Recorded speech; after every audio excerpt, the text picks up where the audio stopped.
প্রথম খবর সুপ্রিম কোর্টের আরও সময়সীমা বাড়ল।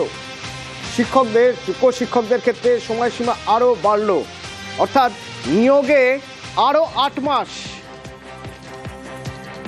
শিক্ষক নিয়োগের জন্য এসএসসির সময়সীমা বাড়ালো সুপ্রিম কোর্ট। 31শে ডিসেম্বরের পরিবর্তে 31শে অগস্ট পর্যন্ত সময়।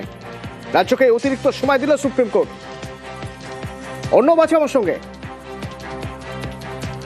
অর্ণব, এসএসসি নিয়োগের সময়সীমা বাড়ালো সুপ্রিম কোর্ট। দেখো, মধ্যশিক্ষা পর্ষদ আবেদন করেছিল এবং সেই আবেদনের প্রেক্ষিতে আজ সুপ্রিম কোর্টের বিচারপতি সঞ্জয় কুমারের বেঞ্চ মধ্যশিক্ষা পর্ষদের আবেদনকে মান্যতা দিয়ে 31শে আগস্ট 2026 পর্যন্ত যারা সম্ভাব্য যোগ্য শিক্ষক হিসেবে নবম, দশম, একাদশ দ্বাদশের চাকরি করছিলেন সুপ্রিম আদেশ মেনে সেই সময়সীমা 31শে ডিসেম্বর থেকে সেটা বাড়িয়ে 31শে অগস্ট করলো এবং তার মধ্যে নতুন যে নিয়োগ প্রক্রিয়া শুরু হয়েছে সেই নিয়োগ প্রক্রিয়া সম্পন্ন করারও আদেশ জারি করা হলো। মধ্যশিক্ষা পর্ষদের তরফে জানানো হয়েছিল যে তাদের যে আগের আবেদনের প্রেক্ষিতে 31শে ডিসেম্বরের মধ্যে নবম, দশম, একাদশ, দ্বাদশের প্রায় 36,000 শিক্ষক নিয়োগের যে প্রক্রিয়া সেটা সম্পূর্ণ করা যায়নি। তার একাধিক কারণ রয়েছে। কি কারণ রয়েছে? মামলার জটিলতা যেমন রয়েছে, একই সঙ্গে বিপুল পরিমাণ নিয়োগ, শূন্যপদ 18,000, এখন সেটা প্রায় ডবল হয়েছে এবং ভ্যাকেন্সি ধরে ধরে যে সমস্ত প্রক্রিয়া রয়েছে সেই প্রক্রিয়া পরীক্ষা নিয়ে তাদের করতে অ্যাটলিস্ট 6 মাস তো সময় লাগবেই। তাই তাদের আরো কিছুটা সময় প্রয়োজন এবং একই সঙ্গে যেভাবে পরপর মামলার যতেও কিছুটা সময় নষ্ট হয়েছে সেটাও কার্যত এসএসসিকেও দিশেহারা করেছে। সব মিলিয়ে তারা এই নতুন করে আবেদন করেছিল কিছুদিন আগে সুপ্রিম কোর্টে এই সময়সীমা সম্ভাব্য যোগ্য শিক্ষক, যার সংখ্যাটা প্রায় 15,000-এর কাছাকাছি, তাদের চাকরির মেয়াদটা বাড়ানো হোক নিয়োগ প্রক্রিয়া সম্পূর্ণ না হওয়া পর্যন্ত, নতুবা 31শে অগস্ট পর্যন্ত। মধ্যশিক্ষা পর্ষদের আবেদনের প্রেক্ষিতেই যেহেতু এর আগের ডেডলাইন যেটা 31শে অগস্ট 2025 পর্যন্ত স্থির করেছিল দেশের শীর্ষ আদালত, সেই আগের যে নির্দেশ ছিল এই নির্দেশটাই আজ মডিফাই করলো বা সেটাকে কিছুটা সংশোধন করে দিয়ে সেটা 31শে অগস্ট 2026 করে দিল। অর্থাৎ এই যে নতুন নিয়োগ প্রক্রিয়া, এই নিয়োগ প্রক্রিয়া সম্পূর্ণ করতে আরো 8 মাস সময় পেল এসএসসি মধ্যশিক্ষা পর্ষদ। পাশাপাশি এই সময় পর্যন্ত যারা চাকরিতে ছিলেন সম্ভাব্য যোগ্য হিসেবে নবম, দশম বা একাদশ দ্বাদশে, তারাও চাকরি করতে পারবেন, বেতন পাবেন, সেক্ষেত্রে কোনো সমস্যা হবে না। এদিক থেকে কিছুটা হলেও নিশ্চিন্তে এই মুহূর্তে বা প্রস্তুতে বলা যায় এসএসসি বা মধ্যশিক্ষা পর্ষদকে, কারণ এই বিপুল নিয়োগ, এই নিয়োগটা তড়িঘড়ি করতে গিয়ে ভুল ও ভ্রান্তি হতে পারত। কারণ কমিশন সূত্রে খবর বাংলা এবং ইংরেজি সেটার নিয়োগ প্রক্রিয়া প্রায় গুটিয়ে আনতে পারলো। বাকি একাধিক সাবজেক্ট রয়েছে, সেগুলি করতে বেশ কিছুটা সময় তাদের লাগতো। আজকে সুপ্রিম কোর্টে শুনানি চলাকালীন তারা ন্যূনতম 6 মাসের কথা জানিয়েছিল। এই অবস্থায় আজ বিচারপতি সঞ্জয় কুমারের বেঞ্চ জানিয়েছে 31শে আগস্ট 2026 বা তার আগে যত দ্রুত সম্ভব এই নিয়োগ প্রক্রিয়াটা সম্পন্ন করতে হবে। ধন্যবাদ।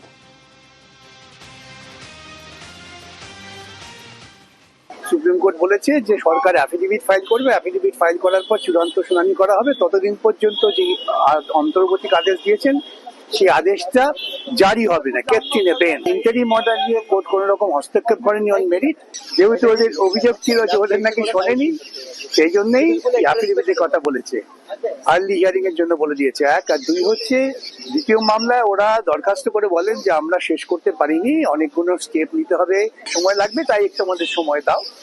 তা আদালত ওদের আগস্ট পর্যন্ত সময় দিয়েছে। বাহানা করে ওরা এই যাদের ইলিগাল অ্যাপয়েন্টমেন্ট হয়েছে তাদের অ্যাপয়েন্টমেন্ট কিছুদিন টানতে চাইছে। আমাদের মনে হচ্ছে সে সামনে নির্বাচনে ওরা এটাকে একটা হাতিয়ার করার চেষ্টা করবে, কিন্তু এটা ওদের পক্ষে বইয়েরাগি হবে। এক্সটেনশন চাওয়া হয়েছিল, সুপ্রিম কোর্ট আজকে এক্সটেনশন দিয়েছে আগস্ট পর্যন্ত এগুলো কমপ্লিট করে নিতে, এবং যারা আনটেন্টেড টিচার যারা রয়েছে, যারা কাজ করছিল, তারাও এই আগস্ট পর্যন্ত, এন্ড অফ দি আগস্ট পর্যন্ত কাজ করতে পারবে। প্রায় হয়ে এসছে, আর একটু বাকি আছে। আমরা বলেছি যে 200খানা মামলা সুপ্রিম কোর্ট, কলকাতা হাইকোর্টে ডিসপোজ হয়েছে আর 150 মামলা পেন্ডিং রয়েছে। যেভাবে কলকাতা হাইকোর্টে মামলায় এন্টারটেন করা আছে, এটাও তো আমাদের পক্ষে সম্ভব হচ্ছে না, এভাবে তো সম্ভব হচ্ছে না। একটা সিলেকশন প্রসেস শেষ করার জন্য একটা টার্গেট আছে, 2025 শেষ হয়ে 26 হলো, তাতেও এখনো লেগে রয়েছে। তাই আমি বললাম যে বেঙ্গলিতে, বাংলায় একটা কথা আছে মাইলর, বাংলায় কথাটা বলে অতৃপ্ত আত্মা। তা ওরা হচ্ছে অতৃপ্ত আত্মা। এটা একটা টেম্পোরারি রিলিফ, এটা হবারই ছিল। এখনো সময় আছে রাজ্য সরকারকে, এই যে সময়টুকু সুপ্রিম কোর্ট দিয়েছে এর মধ্যে যোগ্যদের তালিকাটা দিক, প্রকৃত তালিকা দিয়ে যোগ্যদের চাকরি ফেরা। এই পরীক্ষা এক্সটেনশন এর কোনো প্রয়োজন থাকবে না। কোর্ট বারবার তাদের অবস্থান পরিবর্তন করছে, কোর্ট ন্যায় বিচার দিতে পারছে না, এটা আমাদের কাছে আক্ষেপ। এক্সটেনশনে সাময়িক হয়তো খুশি চাকরিহারারা হবেন, কারণ সবাই তো চান তাদের চাকরিটা ফিরুক। আর আমাদের ঘোষিত নীতি এসএসসি 2016 প্যানেলের একজন যোগ্যকেও বঞ্চিত করা চলবে না। এবার আগামী দিনে গণতান্ত্রিক ভাবে সংঘাত, রাস্তার লড়াই বাঁধবে, চেষ্টা করব আমরা। সুদূর প্রসারী কোনো লাভ নিশ্চয়ই নয়, এটা একটা আপেক্ষিক সিদ্ধান্ত মাত্র। সুদূর প্রসারী লাভ তখনই হতে পারে যদি 15,400 শিক্ষক শিক্ষিকা যাদের বিরুদ্ধে কোনো অ্যালিগেশন ছিল না, একটা এসএসসির দুর্নীতি এবং বিচার বিভাগের অপদার্থতার কারণে যারা চাকরি হারিয়েছিল, তো তারা তখনই ন্যায় পাবে যদি তারা পুরোটাই সার্বিকভাবে ফিরতে পারে। স্বচ্ছ নিয়োগের প্রশ্ন আমরা তখন স্বচ্ছ নিয়োগের জায়গাটা বলতে পারবো যখন আমরা সবাই স্বমহিমায় ফিরবো এবং আর কোনো অ্যালিগেশন এর মধ্যে থাকবে না। আর যেক্ষেত্রে সময় বাড়লো নিয়োগের, সেক্ষেত্রে রাজ্য রাজনীতির বিভিন্ন কারবারিরা তারা কিভাবে দেখছেন, তৃণমূল কিভাবে দেখছে, কিভাবে দেখছে বিজেপি? দেখুন, রাজনৈতিক অস্তিত্ব প্রেতাত্মা ফিরদৌসখামী, বিকাশ ভট্টাচার্য, তরুণজ্যোতি তিওয়ারির মতো এই কাঁকচিল শকুনদের আজকে কাঁদবার দিন, যারা বারংবার মামলা করে বিভিন্ন অচিলায় এ রাজ্যের যুবক যুবতীরা যাতে চাকরি না পায় তার জন্য উঠে পড়ে লেগেছিল, আজকে তাদের আবার কাঁদবার দিন। দুর্নীতি করে যারা চাকরি পেয়েছিল তারা বাদে বাকি সকলে এবং নতুন এক লক্ষে চাকরি পাবে বাংলার বেকার ছেলে মেয়েরা। মহামান্য সুপ্রিম কোর্টের এই নির্দেশে আজকে তারা আরো স্বস্তির নিঃশ্বাস ফেললো। এই রায় বাংলা বিরোধীদের গালে আবারও সজোরে এক সপাটে চপেটাঘাত ছাড়া আর কিছুই নয়। আইন আইনের পথে চলছে, আইনের বিষয়ে আইন দেখবেন, বিচার ব্যবস্থা দেখবেন, কিন্তু তৃণমূলের যারা মুখপাত্র বা যারা কর্তা ব্যক্তি তারা আস্ফালন করছেন যে এতে নাকি বাংলার মানুষের ছেলে মেয়েদের মুখে হাসি ফুটবে, একটুখানি সংশোধন হবে, এটাতে বাংলা তৃণমূল করা যারা দুষ্কৃতী তাদের মুখে হাসি ফুটলেও ফুটতে পারে। কেননা এই সময়ের মধ্যে না আবার তৃণমূল যা জিনিস, এই সময়ের মধ্যে না আবার কোন রকম ফোকর খুঁজে বার করে টাকা চুরি, এই ব্যাপারে আদালত যেন দৃষ্টি দেন, এটাই আমরা আশা রাখবো। আলিপুর চিড়িয়াখানায় ফের এক বাঘিনীর মৃত্যু, গত 3 মাসে 3 বার। এইবার যে বাঘিনীটি, এই বাঘিনী আনা হয়েছিল নন্দনকানন থেকে গত বছর। 3 মাসে এই নিয়ে 3টি বাঘিনীর মৃত্যু হলো। গত সেপ্টেম্বরে পায়েল আর রূপার মৃত্যু হয়েছিল, সেক্ষেত্রে অবশ্য বয়সজনিত কারণে, কিন্তু এই বাঘিনীর মৃত্যু হলো কেন? বিশ্বজিৎ রয়েছেন আমার সঙ্গে। বিশ্বজিৎ, একদম, অর্থাৎ সেপ্টেম্বর মাসে দুটি বাঘিনীর মৃত্যু হয়েছিল এবং সেক্ষেত্রে আমরা যে তথ্য পেয়েছিলাম যে অরণ্য দপ্তর সূত্রে, সেখানে বয়সজনিত কারণ মুখ্য ছিল, তাদেরও রোগ ভোগের পর মৃত্যু হয়েছে।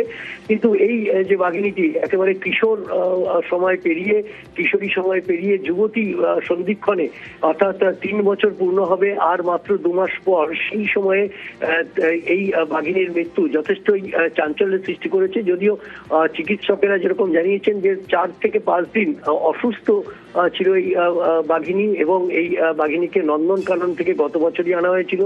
মূলত আলিপুর চিড়িয়াখানায় প্রজনন বাড়ানোর জন্যই এই বাঘিনীকে আনা হয়েছিল, অর্থাৎ যে বাঘের সংখ্যা বাড়ানোর জন্য এই বাঘিনীকে আনা হয়েছিল নন্দনকানন থেকে।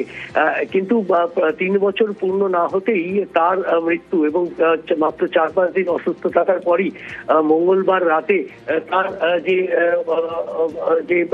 যে শারীরিক অবস্থা সেটা অনেকটাই অবনতি হয় এবং বুধবার ভোর রাতের দিকে মারা যায়। এবং এর যে কারণ, অর্থাৎ প্রাথমিকভাবে যে ময়নাতদন্ত হয়েছে তাতে যেটা জানা যাচ্ছে যে একটি প্যারাসাইট, এবং সেই প্যারাসাইটের নাম হচ্ছে হোমোপ্রোটোজোয়ান প্যারাসাইট। এই প্যারাসাইটে আক্রান্ত হয়েছিল এবং তার কারণেই এই মৃত্যু বলে প্রাথমিকভাবে জানা যাচ্ছে। যদিও ভিসেরা পরীক্ষার জন্য পাঠানো হয়েছে এবং তারপরেই সঠিক কারণটা জানা যাবে। কিন্তু একটি প্রশ্ন উঠছে যে গত 3 মাসে 3টি, এবং আমরা দেখেছি যে পায়েল এবং রূপা এই দুটি বাঘিনীর যে মৃত্যু হয়েছিল 24 ঘন্টার মধ্যে দুটি বাঘিনীর মৃত্যু হয়েছিল, এবং তারপর আবার আরো একটি বাঘিনীর মৃত্যু।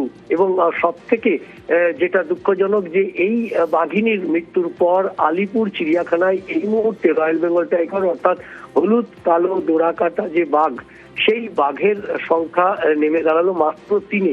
তার মধ্যে মাত্র একটি বাঘিনী রয়েছে আলিপুর চিড়িয়াখানায় এই মুহূর্তে। অর্থাৎ যে কারণে এই বাঘিনীকে আনা নন্দনকানন থেকে, যে কারণে অর্থাৎ বাঘেদের সংখ্যা বৃদ্ধি করার জন্য প্রজননের উদ্দেশ্যে আনা, সেই বাঘিনীর 3 বছর আগেই মৃত্যু, অর্থাৎ 3 বছর পূর্ণ না হতেই মৃত্যু। এটা যথেষ্ট দুঃখজনক এবং যথেষ্ট ক্ষতির কারণ আলিপুর চিড়িয়াখানার ক্ষেত্রে। ধন্যবাদ।